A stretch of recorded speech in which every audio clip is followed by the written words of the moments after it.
Hello and welcome to This Is. Phil Spencer is a filthy, dirty liar. Sorry, I just gotta dust off the Mac Pro. It's been a little bit since I've had an opportunity to pull this guy out. Interesting that you have that comparison. So the massive leak, one of the probably the biggest leaks in gaming history, happened last night. 2 a.m. I was asleep.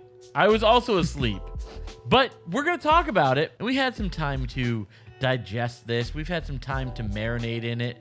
Like some brine and what this means. Okay, maybe So, let's... Okay. all right. Do you want to summarize what the leak says? Love to. So, an actual document that was the 2030 roadmap for Xbox. Now, this dates from May 2nd of 2022. So, it is a little over a year old right now. And as with all roadmaps, you know, you'll have plans and maybe you'll take a little detour. So, at this point, you probably are likely familiar with the top line stuff. So, a brand new controller, updated Series S, and a all-new cylindrical Xbox Series X launching in 2024 between June, September, and October/November. Let's get this out of here.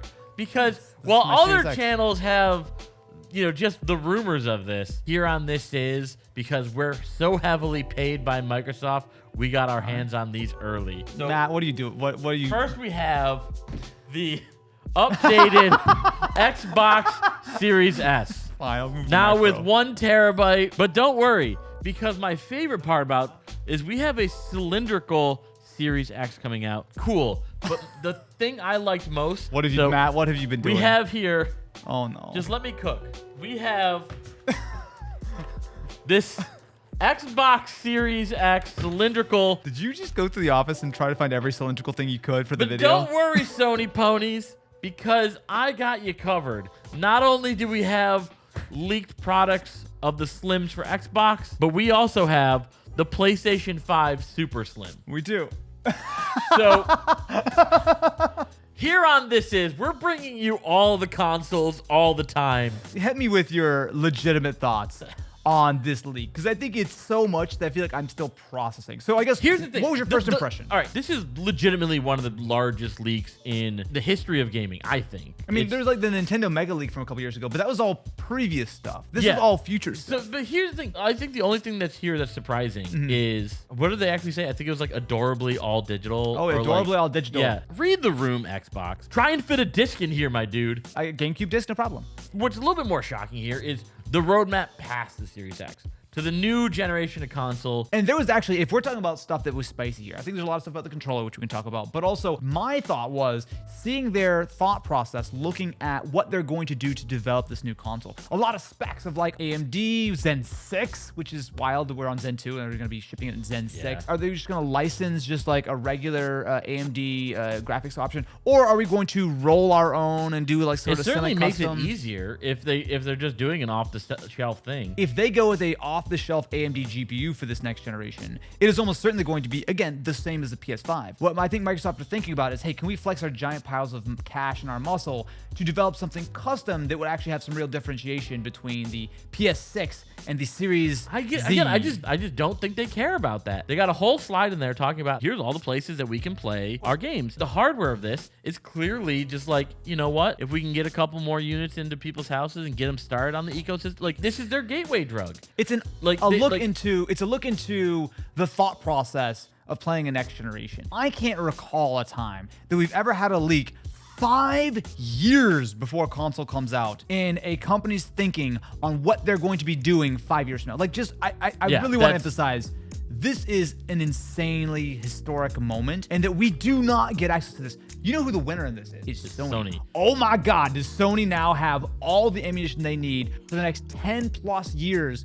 of gaming and competing with Xbox? Sony can go out and buy all these other companies and just be like, and anytime someone's like, well, does this hurt gaming? And then they can just look to these pages like, well, here's what Xbox wanted to do. Yeah, actually, yeah. That's for real. That's for real. Let's talk about buying, because the hardware side is cool too. But along with some of this was also some leaked emails. Little Hand Philip said the biggest feather in his little tiny cap would be if he was able to purchase Nintendo. To be fair, I don't know the date on this email. I expect it was before Activision. I think they probably were thinking about, hey, we've got some cash. Yeah, we want like, to make a big purchase, and they decided Activision was feasible. I mean, look, again, this is an intimate look in the inner workings of Microsoft. And again, in a very sort of embarrassing way, if I'm being honest, right? Like, this stuff was never, ever meant to be outside of a very, very privileged few who are on these email threads. But this is a company who are trying to think about what can we do to break through. It's not crazy for Phil to think like, could we buy Nintendo? I mean, that would be an unbelievable achievement. It'd probably be really difficult. Maybe we'll deal with it later. Like, that's just planning, you know? Like, Matt, you haven't leaked our emails of secretly buying the MKBHD channel. We might not do it, but we're talking about it. I was just seeing if Phil Spencer had a Nintendo Switch on his shelf. He doesn't. He doesn't. We're safe for now. So one of the things in their little roadmap not happening is a handheld. Specifically, they said not a first-party one. Like I said, the actual consoles themselves,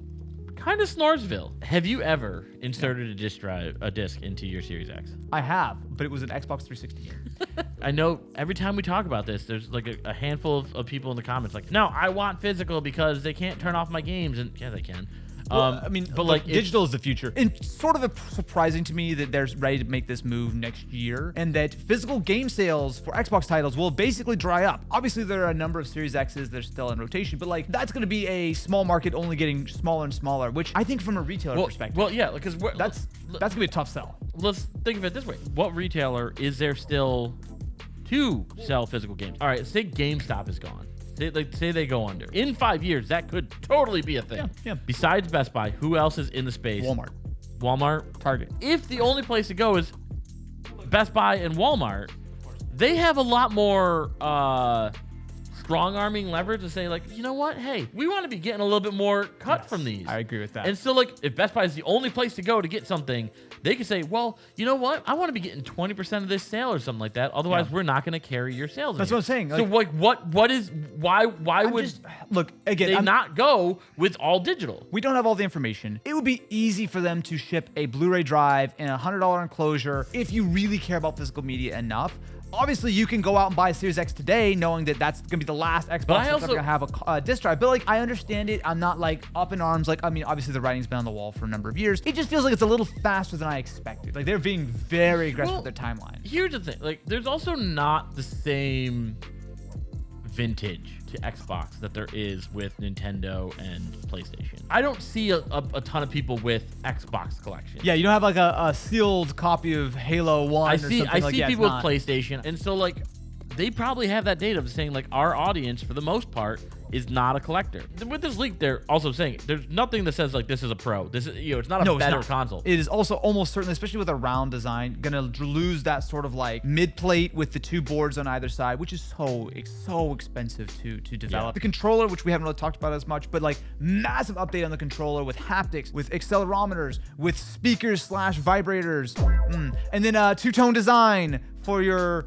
hands. There's rechargeable batteries, like all good. You know what, Matt? You want to take this one? We have a video from when the Xbox came out that says, I love the Series X controller. It was wonderful. And then DualSense dropped. A big fat... Yeah, the haptics was like, it's just miles ahead. The biggest difference I find between the two, the lack of the haptics and what I'm getting on the controller, it feels like I'm kind of like...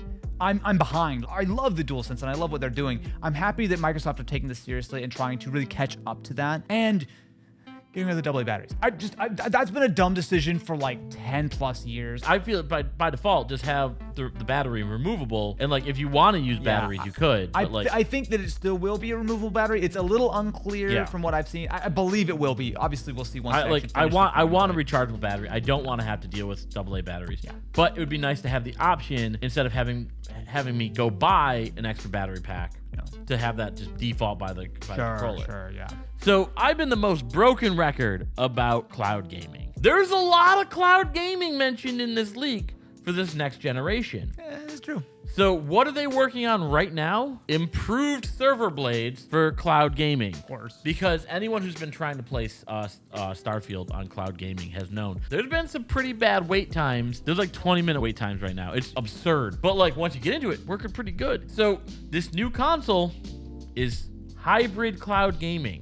The thing is, this hybrid cloud, it feels very theoretical. Now, I understand that there would be the potential for you to tap into, a server somewhere to do some heavy duty compute or AI generated, worlds or whatever. Like, of course, that's an option. And I'm sure that's going to be part of it. Xbox One was going to have like Azure compute for, like, I think it was like Crackdown or whatever, where like you would have like these massive physics for buildings breaking. They had this as like a theoretical thing that they were never able to pull off back on Xbox One. Latency was the problem. There's a lot of problems actually, but yeah. This is a possibility. I can believe that this is something they're doing, but we're talking about something that's 5 years, 6 years away from when this actual leak sort of first, or when this document was made. So I'm a little skeptical on what it means. I'm sure that they're going to work on it, and 2-3 years from now, it'll probably be a little bit more formed. It just feels very nascent. Nascent. I've been yelling like the old crazy person on the street that cloud gaming is the future, whether you like it or not. Hold on to your existing consoles all you want. You can claw and keep them, but when Big Daddy Phil says, okay, you're done. Hold up. We're not making a graphic for that one. And we're like, well, I'll go to PlayStation. You bet your ass PlayStation is doing something very similar right now. It's more profitable for for companies to not sell you physical media. Imagine if they didn't have to ship you a console. How much would they save on shipping it across the world? Shipping's not that expensive. Per unit, it's like a few bucks. Not bad. Didn't explain to me why a Slim exists. Because it's cheaper to manufacture, which is the real cost. I was getting to that. If people don't have to buy it, that's the biggest barrier to entry for a lot of people. This is not a thing. This is not a thing. How many times in Brazil have we seen someone talking about like, oh, in my country, this cost me like 6 months' wages. Well, now if there's the cloud gaming, and then, like, if they're gonna say like, okay, you know what? We make our money on the games anyway. But everyone still wants a physical console. That doesn't matter what people want. It does because they're gonna buy it. They don't have to buy it because the only reason people buy it is to play games. But here's the thing: if the laws of physics exist, Matt. The speed of light is only so fast. But we're getting better at that. When's the last time you've gamed on cloud? It's been a little bit. I know it's gotten better. Legitimately better. It only is better for me personally here because I live close to a data center. That is still a thing. I feel like I'm taking crazy pills. You are. Because instead of shipping a bunch of stuff to a different country, because then they have to pay tariffs and they have to pay import duties. And that's the reason that a PlayStation costs $1,500 in your country. If I told you you could play Spider-Man 2 without paying $1,500 for a console, would you not want to do that? Let me know in the comments. Like, follow, subscribe, and let me know that I think I'm having an aneurysm right now. Everyone in Brazil is really happy. Everyone else is like, what the hell are you Maybe Brazil on? could stop playing Sega Genesises. Miles Morales 2 coming for Sega Genesis 2025. Like, follow, subscribe. Thanks for watching.